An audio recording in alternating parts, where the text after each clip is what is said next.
Buenos días, esta sesión de imágenes del Perú contemporáneo, seguimos con el tema del problema dedicado a analizar el problema del indio como uno de los aspectos centrales en la discusión acerca de lo que es el Perú, del sentido del Perú y de la esencia del Perú a comienzos del siglo XX.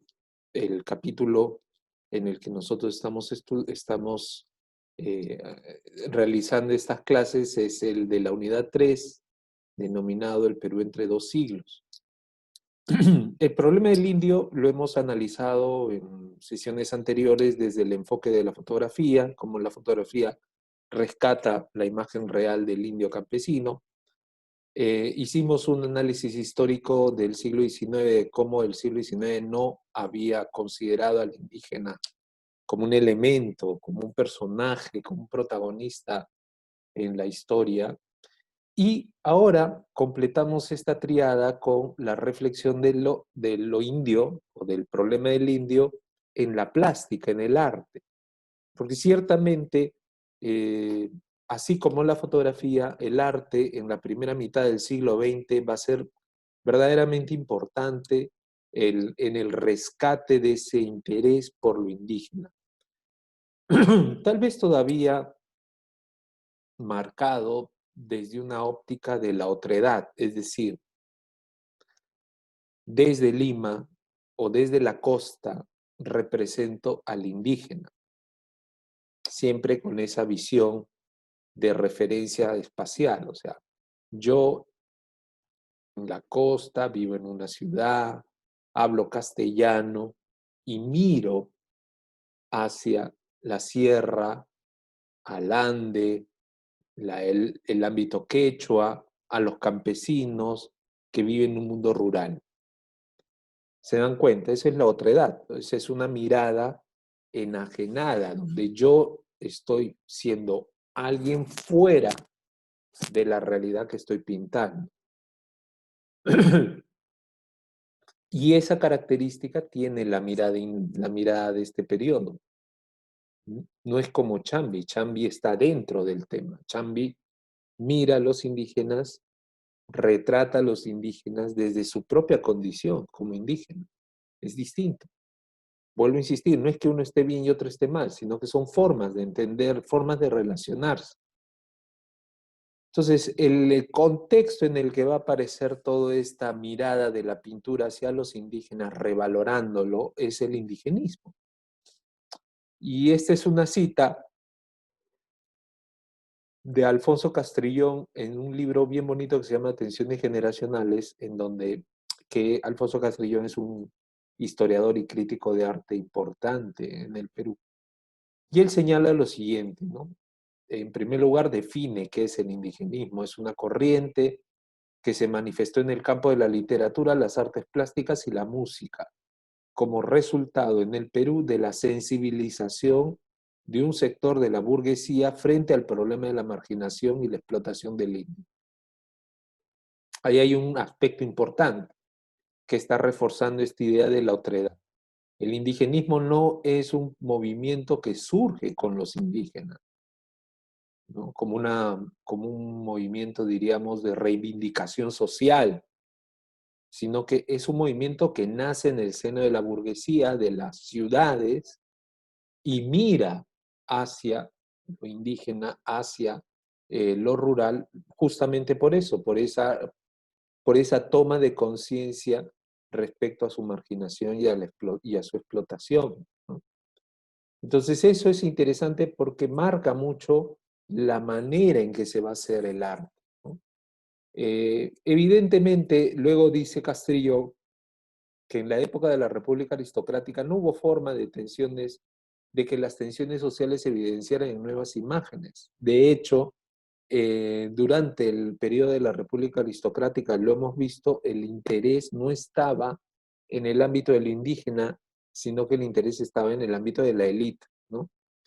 En los gobiernos de Leguía empieza, época en la que los conflictos se agudizaron, aparece la Asociación Proindígena, el Comité Pro Derecho del Indio, el Estado crea las dependencias de asuntos indígenas del Ministerio de Fomento y este mismo ese presidente se presentaba como el protector de la raza indígena. Ese cambio, lo hemos dicho en su momento, era importante, formaba parte de esta patria nueva, de ese mensaje del nuevo Perú que quería transmitir Leguía y que en el contexto de ese nuevo Perú, el indígena era rescatado, ¿no?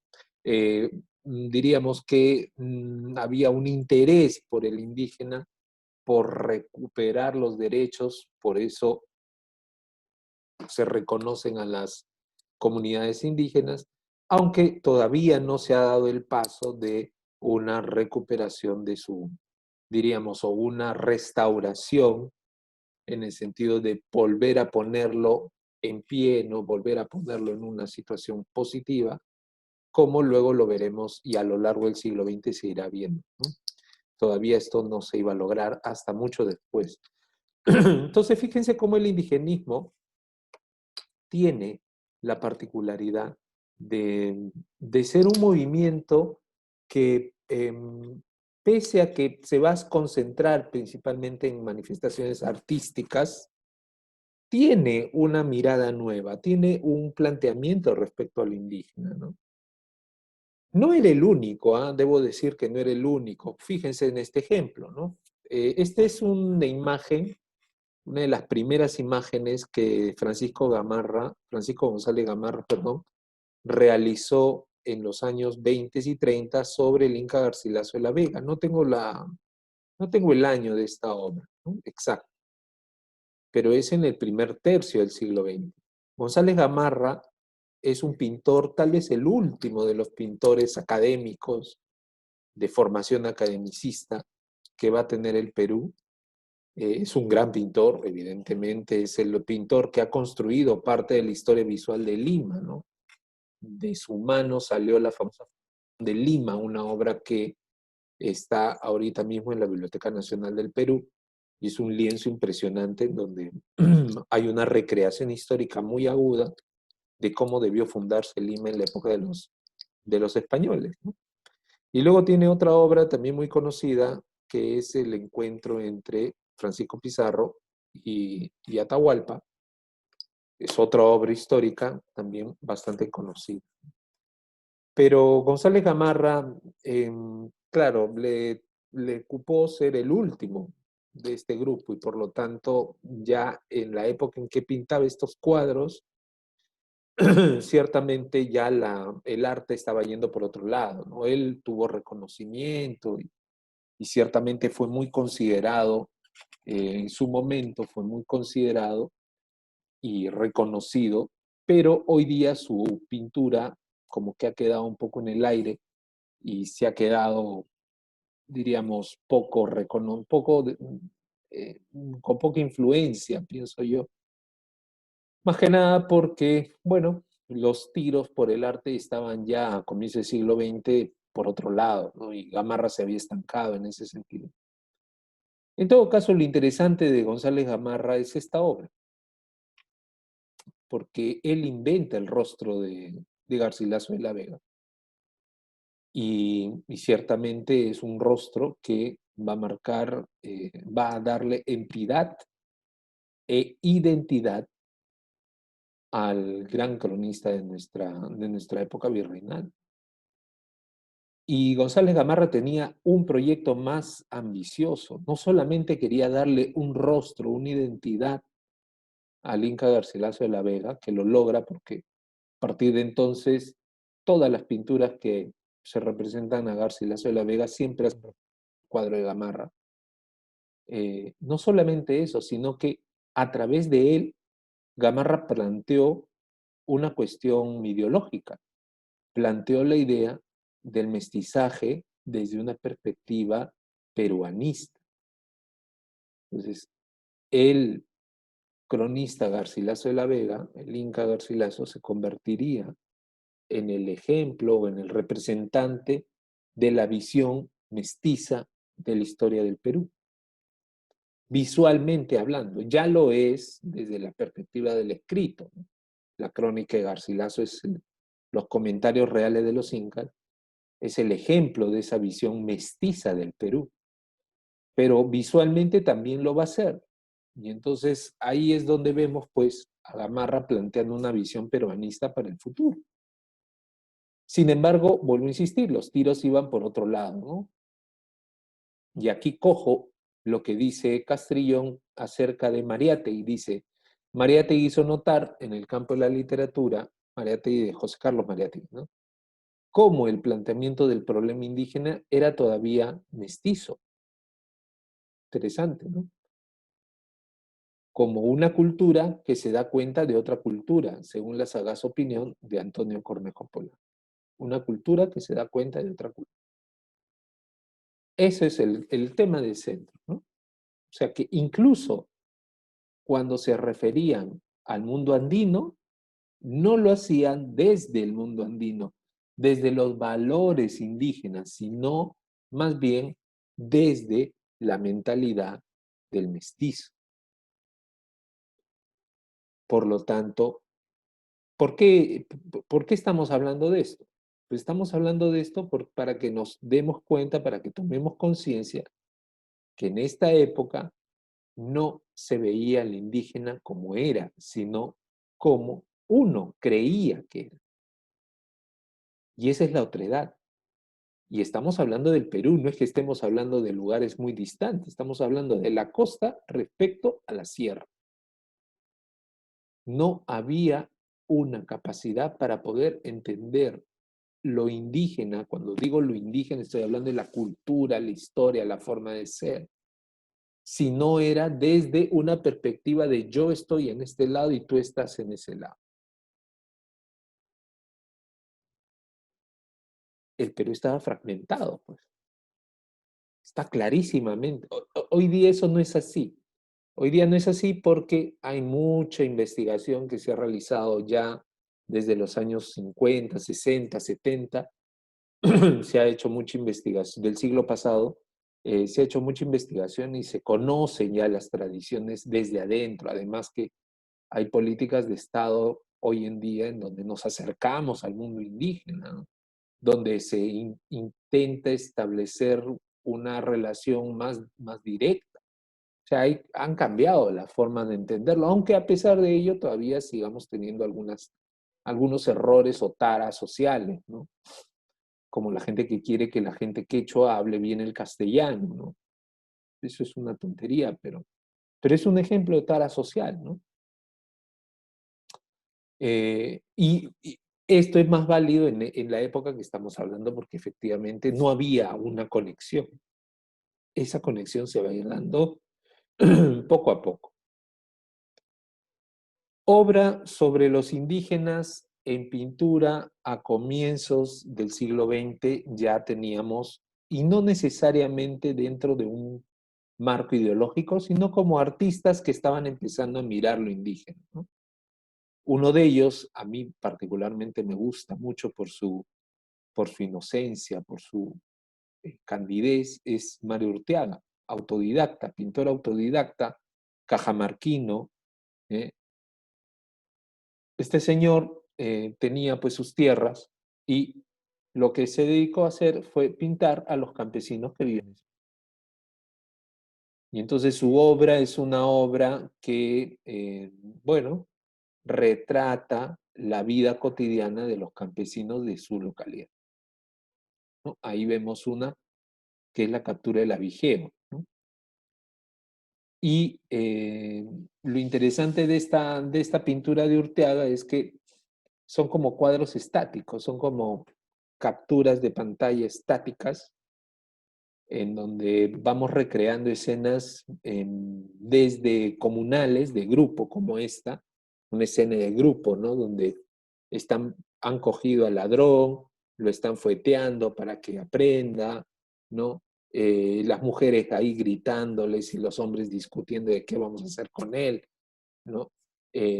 Todo este movimiento se percibe en la obra, pero también tiene escenas intimistas. Una muy conocida es La Pedida. La Pedida es una pareja, unos jóvenes indígenas que están sentados en un costado de una especie de habitación abierta y ella está adornada con flores en la cabeza y él está sentado delante de ella extendiéndole la mano, ¿no? Pidiéndola como matrimonio, en matrimonio. Y eso es muy bueno, y ahí están los papás y está todo, ¿no? Y es una escena totalmente intimista, ¿no? Entonces, Urteaga tiene eso, Urteaga tiene la facultad de poder capturar la escena de la vida cotidiana, algo que no se pintaba. Esto es lo que quiero que entiendan, ¿no? Es una mirada moderna, porque es algo que no, que está totalmente desvinculado de ese ideal o de esos modelos ideales que había que tener. Urteaga rompe con eso y se mete a la vida de los indígenas y cada acción se convierte en un tema de pintura. Se vuelve tema de pintura lo cotidiano. No hay que posar. Aquí ninguno está posando. Ninguno está posando. Es más, podríamos decir que ni siquiera se han dado cuenta que Urteaga los ha capturado en su retina para luego trasladarlo a su lienzo. Evidentemente Urteaga no pinta sobre la marcha, no es un pintor, diríamos, de ya, yo me pongo con mi paleta y con mi cuadro y me pongo a pintar mientras está sucediendo el hecho. No, no, no, no es así. Él lo ha grabado en su mente, lo ha grabado en su mente como que le hubiera tomado una fotografía, a lo mejor le ha tomado una fotografía, no lo sé. Y eso le sirve de base para realizar la pintura. Pero la pintura adquiere importancia, en primer lugar, diríamos, no tanto por sus elementos artísticos, que también, ¿no? Pese a que es un autodidacta, tiene buen dibujo y tiene cosas bonitas en su cuadro, sino adquiere importancia por esa ingenuidad, ¿no? Por ese sentido naif, ese alejamiento de cualquier discurso que se pudiera querer decir acerca del indígena. Entonces, no sé si se dan cuenta, estamos caminando hacia una pintura que empieza a retratar a los indios, a los indígenas, desde su cotidianidad y no desde cómo quisiéramos nosotros que fueran. Aquí hay otro autor, este es Apurrímac, también un grande Apurrímac, ¿no? Apurrímac es un artista que estudia en la Escuela Nacional de Bellas Artes, pero muy prontamente se desliga del academicismo y se empieza a meter en la pintura, en retratar indígenas. Y una de las cosas que le rechaza, le diríamos como que le, le critican a Purriman es que su pintura sea tan poco comprometida, ¿no? Pero bueno, cada artista hace las cosas como le gusta, ¿no? Y frente a ese no compromiso ideológico, estamos hablando, lo que sí tiene Apurrímac es un impresionante discurso que dialoga el tema indígena, los colores, las formas que son totalmente novedosas. ¿Ah? En la pintura, estos colores, estas formas son totalmente novedosas en la pintura peruana. Dialoga esos elementos con las vanguardias. Concretamente, la visión geométrica, lo que podríamos denominar cubismo. Todavía no es cubista, pero hay una geometrización de las representaciones, ¿no? Una influencia de Cézanne. Y lo vemos ahí, ¿no? Miren esa vista de Puno de 1934, cómo las figuras se empiezan a encuadrar dentro de modelos geométricos, ¿no? Con unos colores alucinantes y donde se percibe más en ese Cerro Blanco, Yurak Horcon, ¿no? Donde la figura de los botes tienen formas geometrizantes. Entonces ya ha dado un paso más. Algunos autores dicen que es el precursor de lo que hoy día conocemos como el costumbrismo geometrista, perdón. El costumbrismo geometrista, que lo vemos en todos lados, ¿no? Esa pintura donde aparecen unos rectángulos, de repente, pum, ahí aparece la figura de un campesino, ¿no? O de una lechera o de una costurera, ¿no? Eso que es muy, muy dado hoy día en la pintura indígena, costumbrista manifestar, pues estaría en estas obras de Apurrímac en sus primeros momentos iniciales. Otro autor dentro de este camino es Jorge Binatea Reynoso, un artista que también rompe con lo cotidiano para insertarse en esa mirada, diríamos, de lo popular. Aquí no es el indígena, aquí es lo popular. Pero bueno, es más o menos lo mismo, ¿no? Esos balseros de Puno, Caballito de Totora de Puno, cuadro alucinante, porque todo el cuadro es amarillo,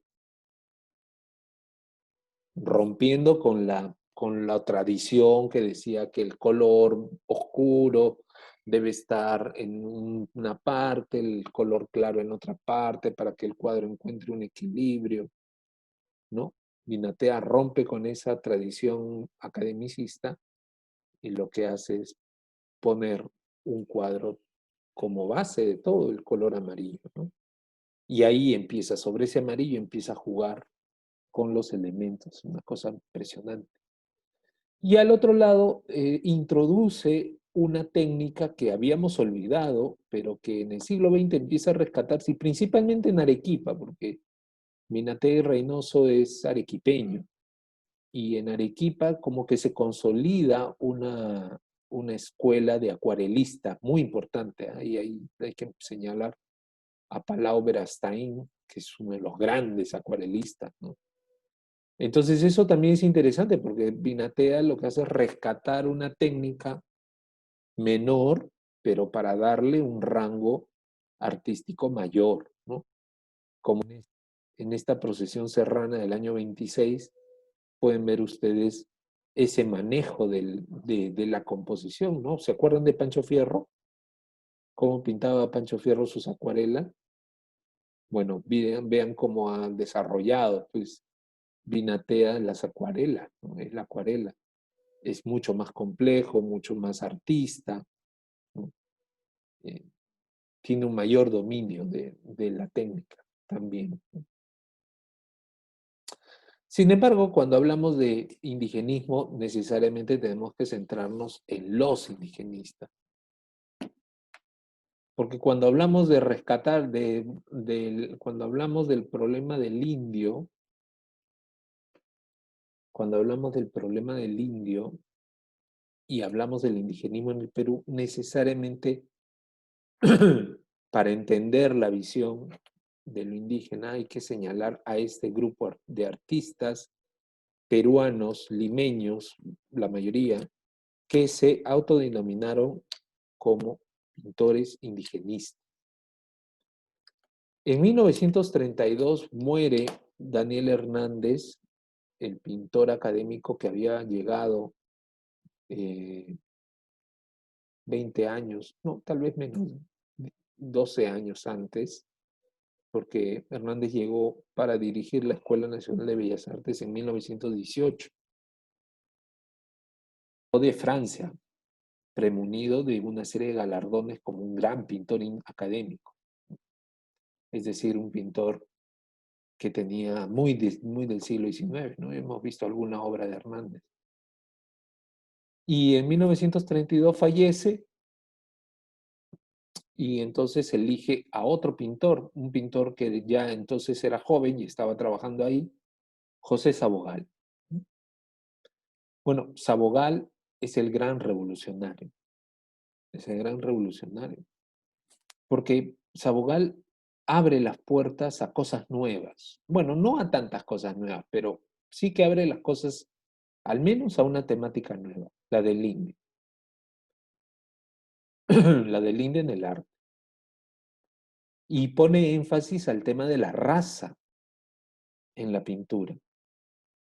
Y también a salir al exterior a pintar paisajes serranos.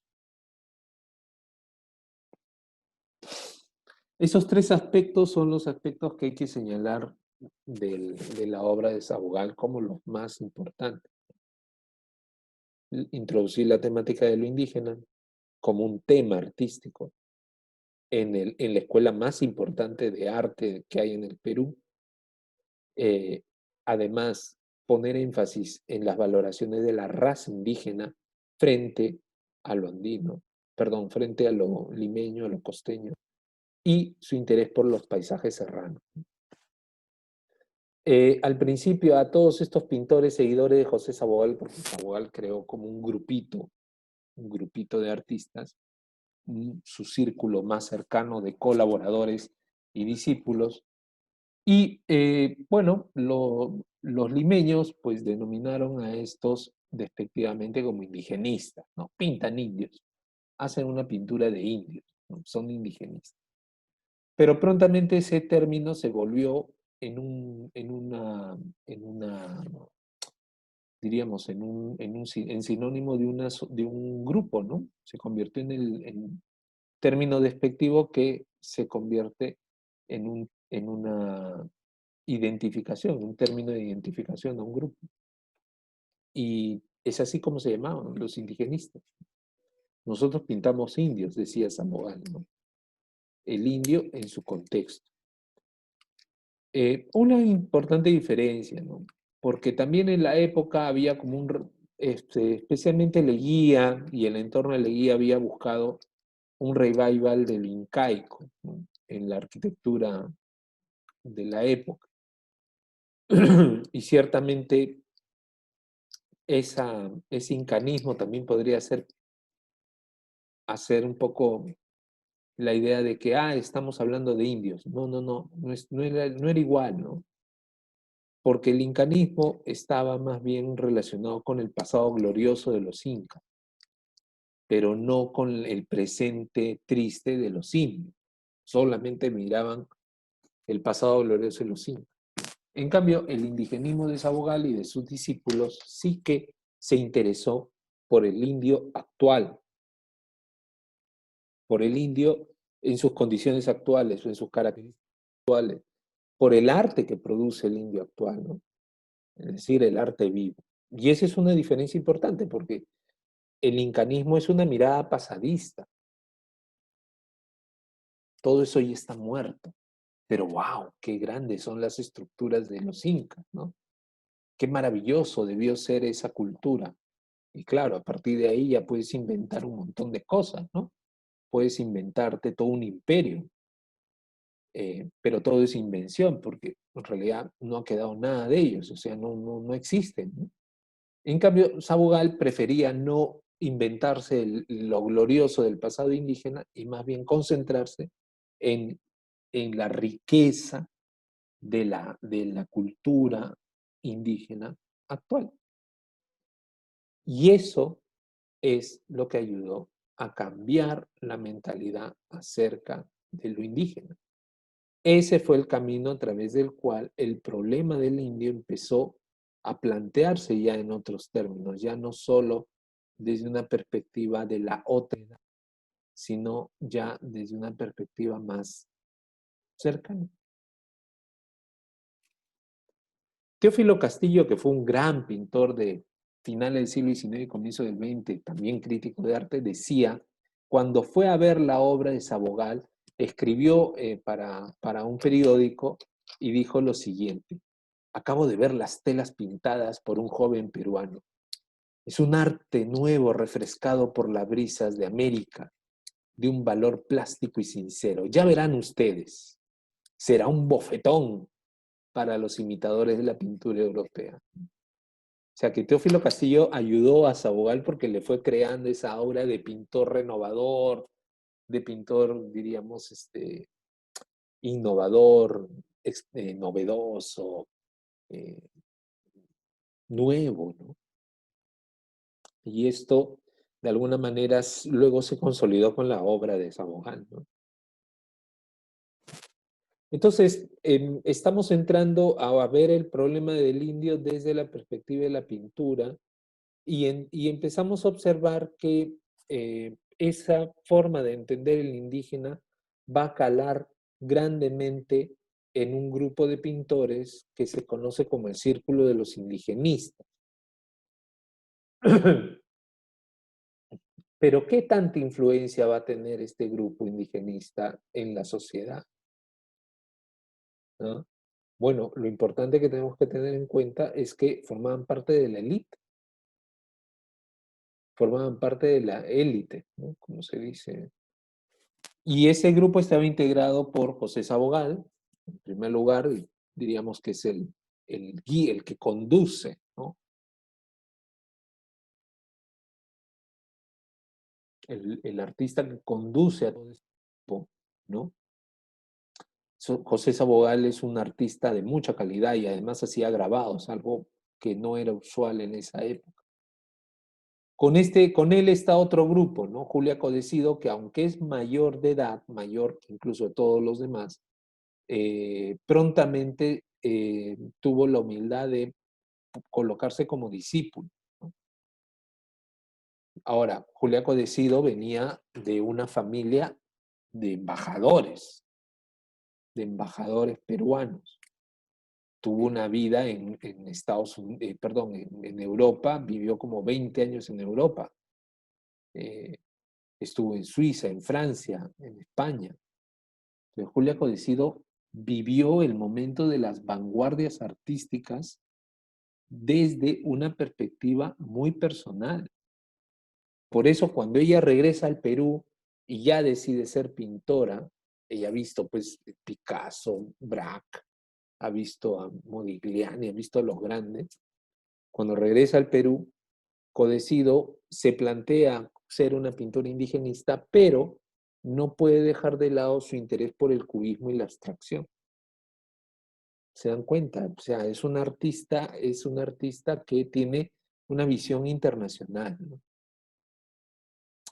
Teresa Carvalho, también vamos a observar, Teresa Carvalho es una pintora que, aunque tiene indígena, bueno, poco a poco se va a ir decantando por el arte contemporáneo.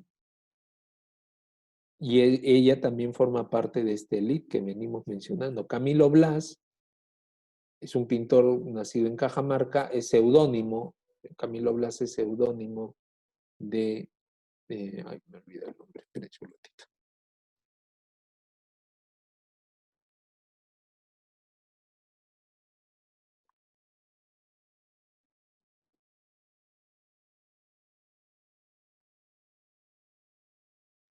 Es el seudónimo de José Sánchez Urteaga, sobrino de Mario Urteaga. Lo hemos mencionado a Mario Urteaga al principio.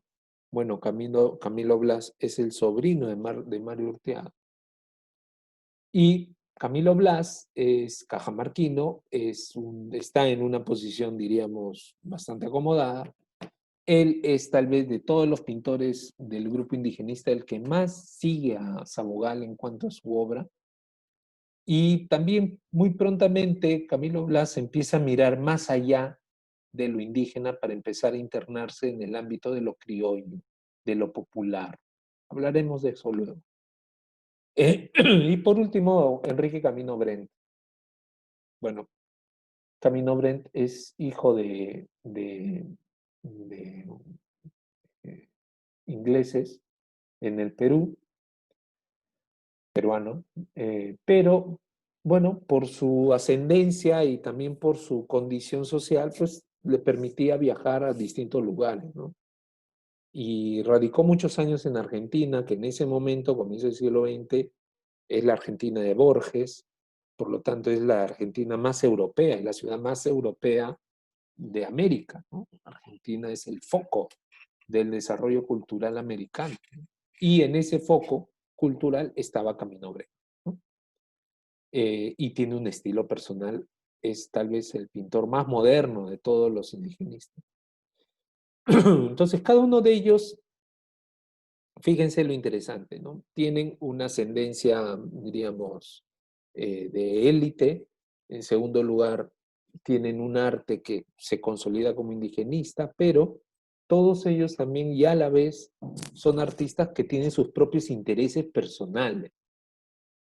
Y eso va a ser muy bueno porque la imagen de lo indígena rompe de los indigenistas, la imagen del indígena por los indigenistas, rompe la idea de que todo tiene que ser igual, como había sido el academicismo, ¿no?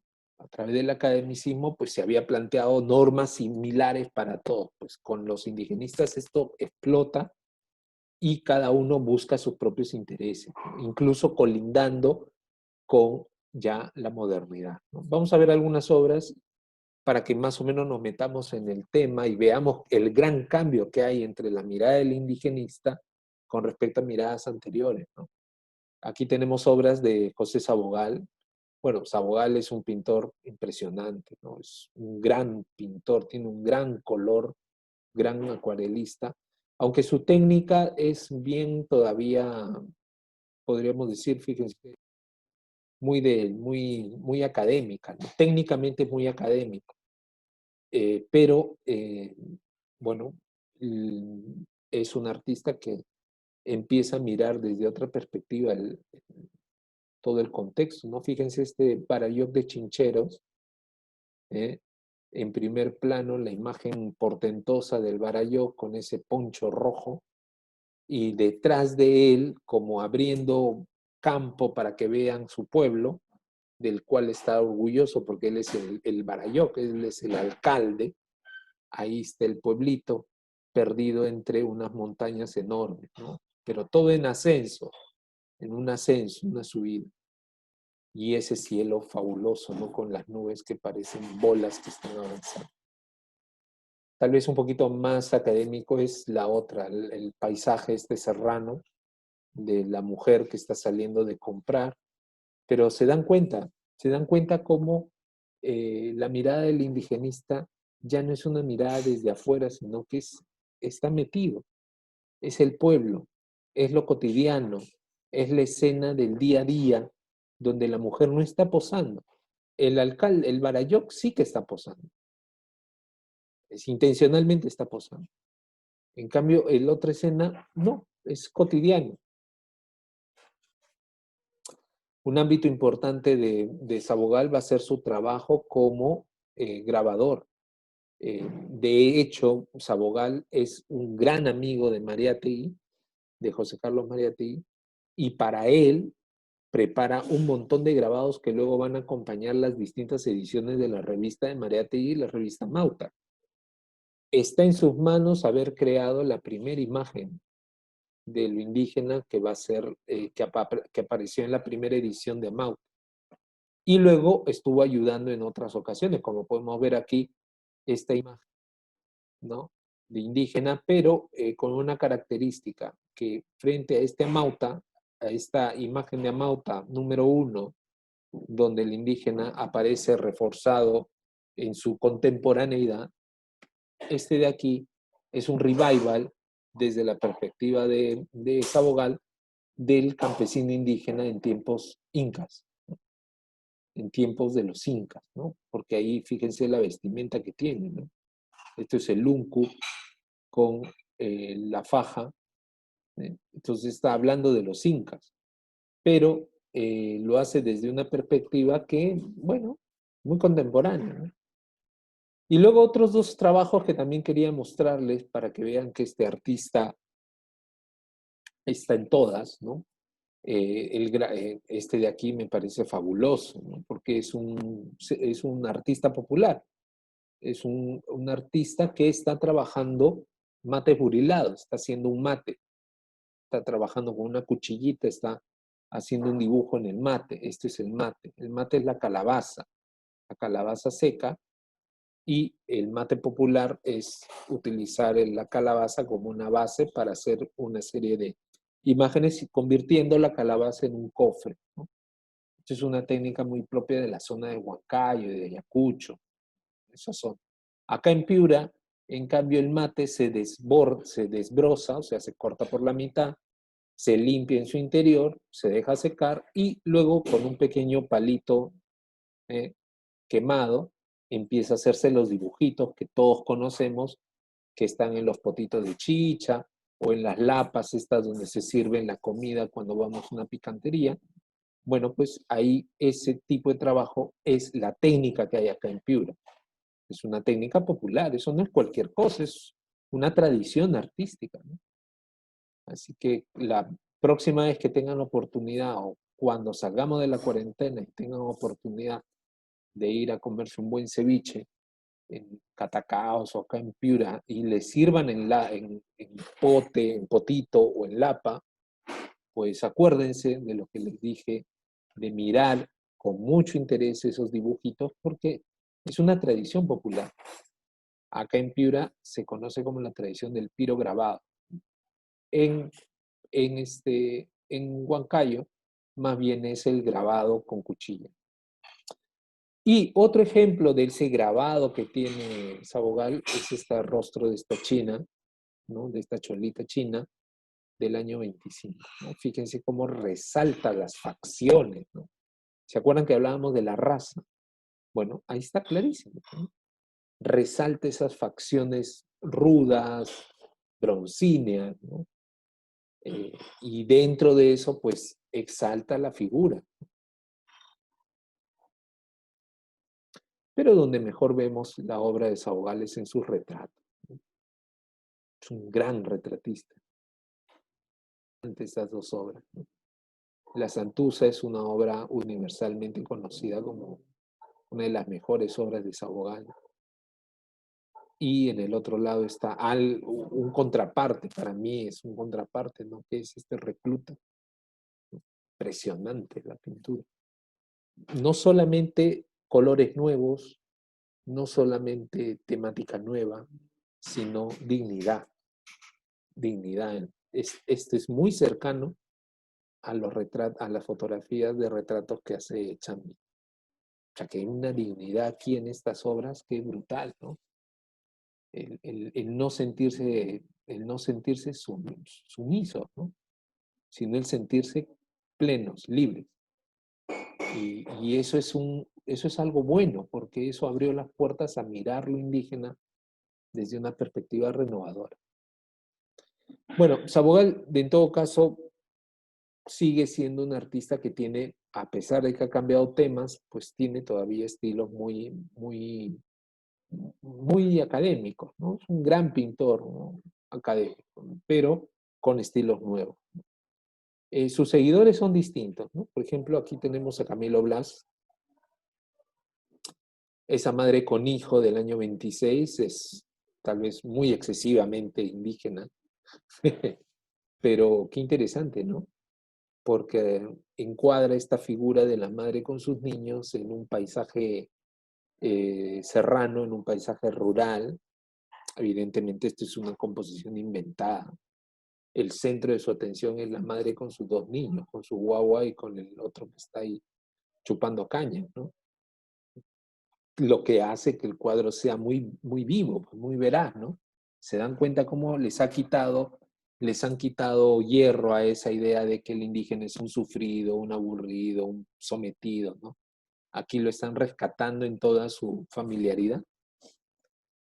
Y luego tenemos ese interés que tiene, un ejemplo del interés que tiene Camilo Blas por lo popular, ¿no? Específicamente en esta obra que se conoce como La Jarana, que es una de muchas obras en donde se ve esa arte que tiene de Camilo Blas por lo popular, cuando hablo de lo popular, no me estoy refiriendo únicamente a lo indígena, me estoy refiriendo a la vida en el barrio, la vida en los callejones, la vida de la gente que vive en quintas,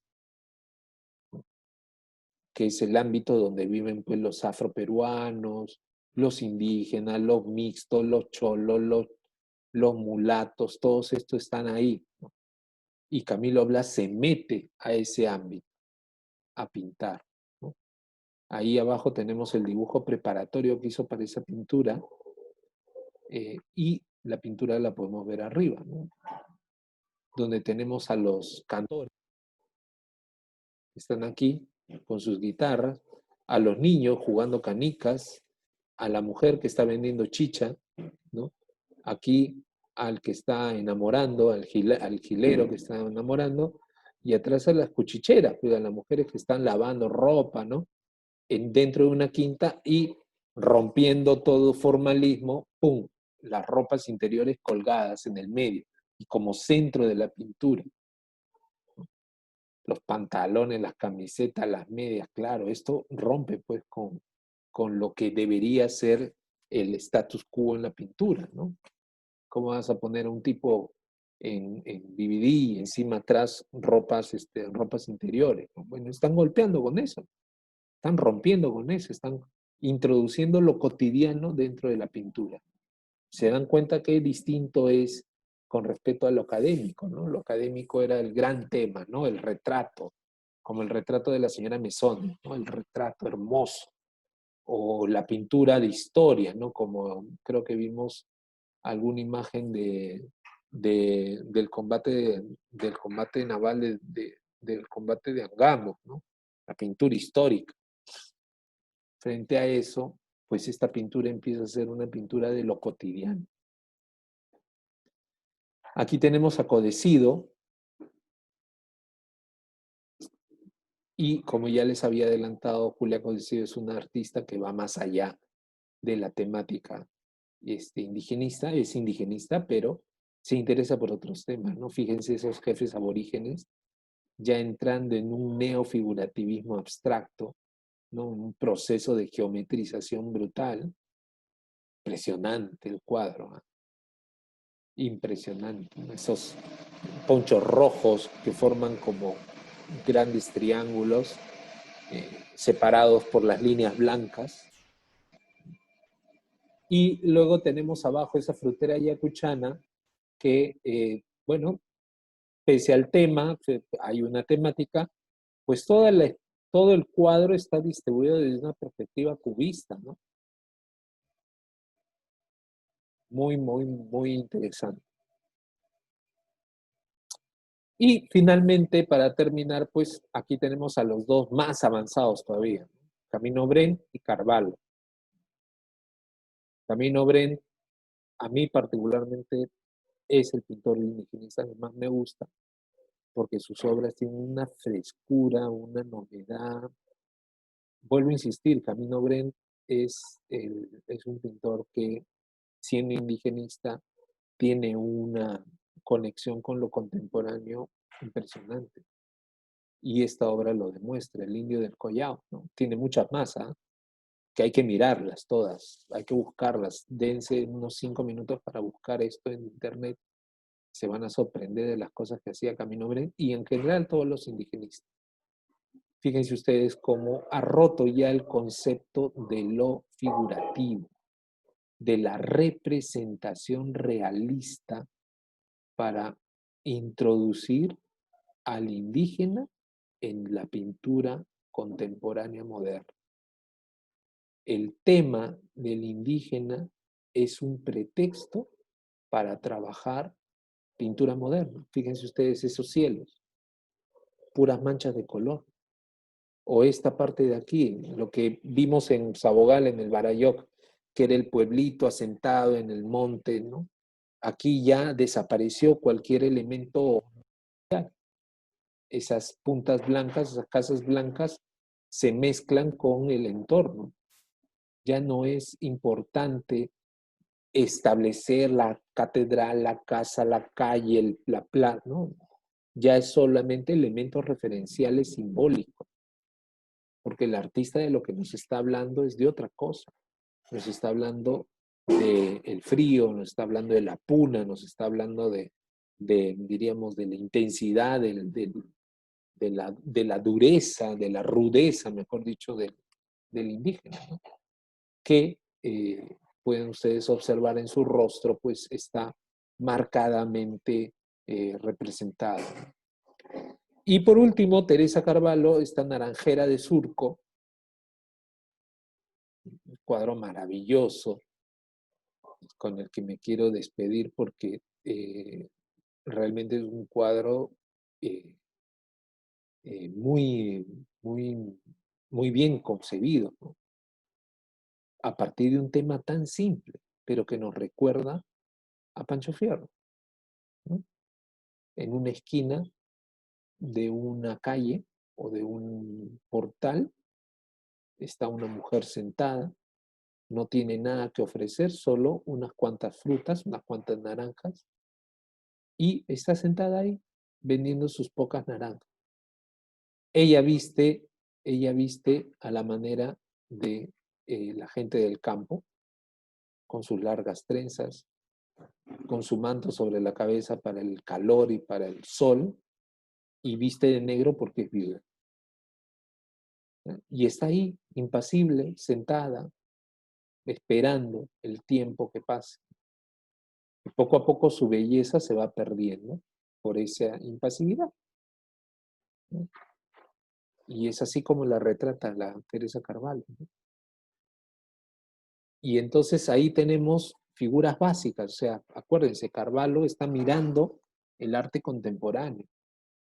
Estamos viendo una composición simple donde las líneas están empezando, y las líneas y los elementos geométricos están presentes, ¿no? En la circunferencia de las naranjas, en las líneas del muro que está atrás, incluso en la posición de la mujer que es muy marcada por ese manto que lleva en la cabeza y que le da una figura geométrica determinada.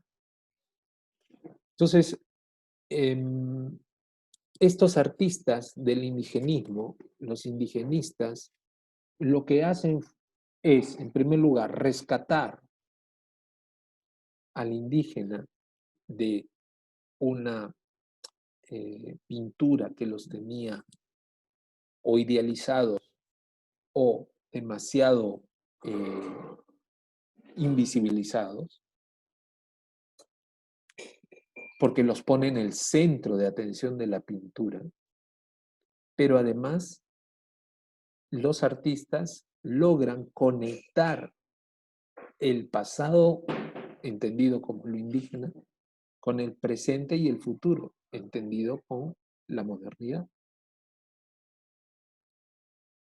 Estamos hablando de imágenes, estamos hablando de discursos visuales,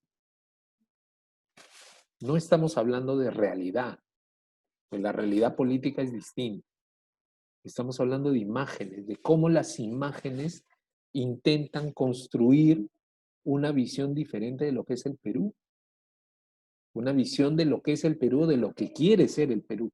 Y estas imágenes indigenistas logran justamente a través de esa conexión entre el pasado temático con el futuro, técnicas y propuestas artísticas, logran hacer un mix en el que lo indígena es rescatado de esa visión telúrica, pasadista, con que era visto antes, para incorporarlo en el mundo de lo moderno, al menos visualmente.